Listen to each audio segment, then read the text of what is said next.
Just open up AIMLab, and if you hit Control F as in find or falafel, Control F, you can type in these task names and actually play them yourself. So right now we're on 6 target frenzy between each flick. So just incredible amount of speed and being able to predict or plan the next shot over and over again.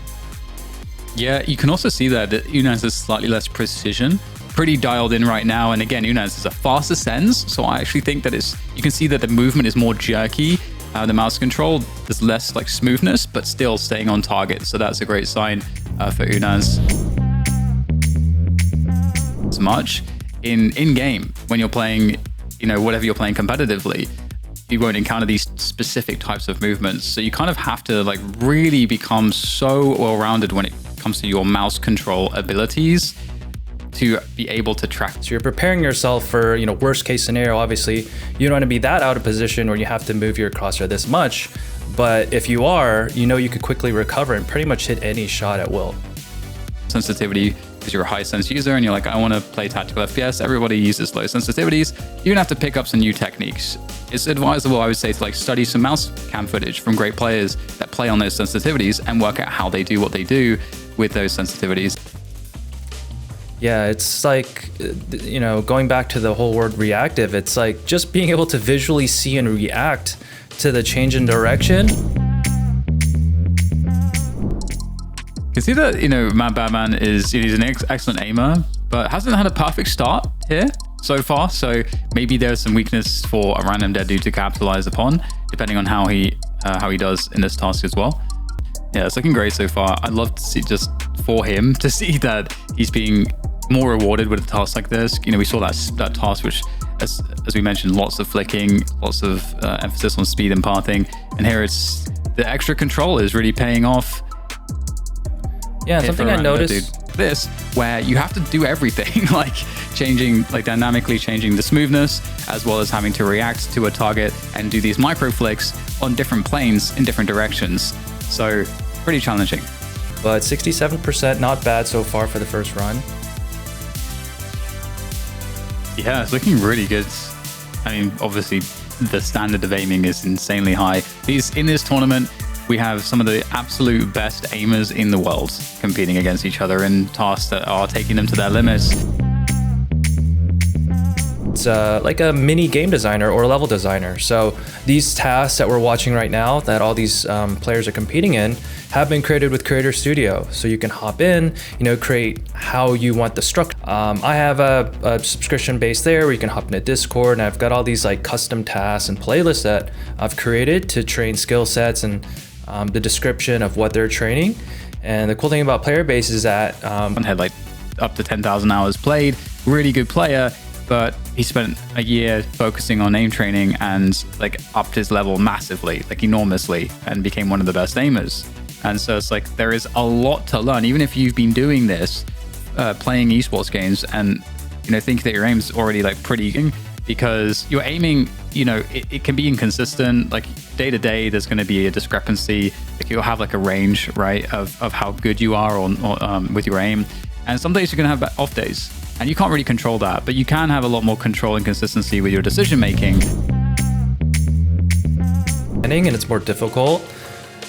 Where these tasks, the differentiator for me is that they're a little bit more wider aiming. So the targets are spread out more, and the gray box and the space that we're looking at is also wider. So there is definitely more utilization of more mousepad space. Perhaps it was a guy called Toxic, Swedish player. Actually did use an ice mat, and I think still does to this day, and uses a very fast sensitivity, but it's a glass pad. And so I guess these days we have a sky pad, which I believe was it SCUCCHI? There's a point when the target moves in a certain direction, like too much, you could see him jumping to it. It's not like a smooth track, right? There's a sense of jitteriness, and that's his personal style, his grip and his...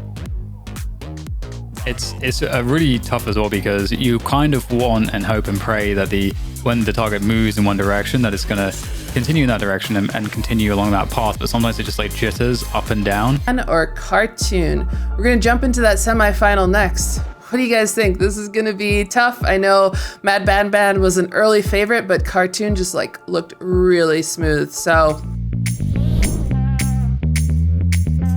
stronger at. So they have to, you know, there's kind of a pressure to perform in the areas in which you know that you're better at than your opponent. And if you fail to do that, then also in terms of the mental game, like, you know, pressure starts to mount as you have to now outperform your opponent, maybe where you feel like they are better than you. So yeah, it's pure visual reaction speed, you know, just pure click timing. And then there's also some people have just better hand coordination than others. So there is this kind of like natural genetic, I suppose, advantage that some of these players have. But I think, you know, also how well you use that 6 months. So, you know, when you're working out, it's like your muscles aren't strong enough to move that weight in a controlled way. Like you're kind of, you know, shaking because it's too heavy, and you just haven't developed that feeling yet, right? Or started off the day with the reigning champion TrustyMix actually being eliminated by Unans, one of our grand finalists. And then he defeated SCUCCHI in the semifinals. MADBADMAN has recently defeated Cartoon in the semifinals, and that has set up our grand finals matchup.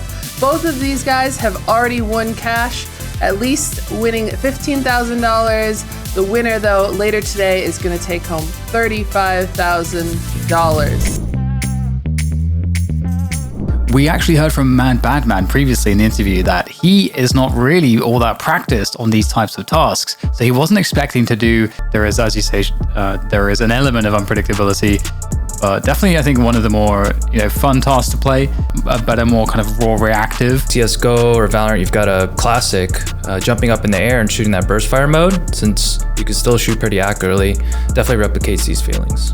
Really great. We saw, of course, TrustyMix winning the first one, and MADBADMAN being a finalist, managing to win this time.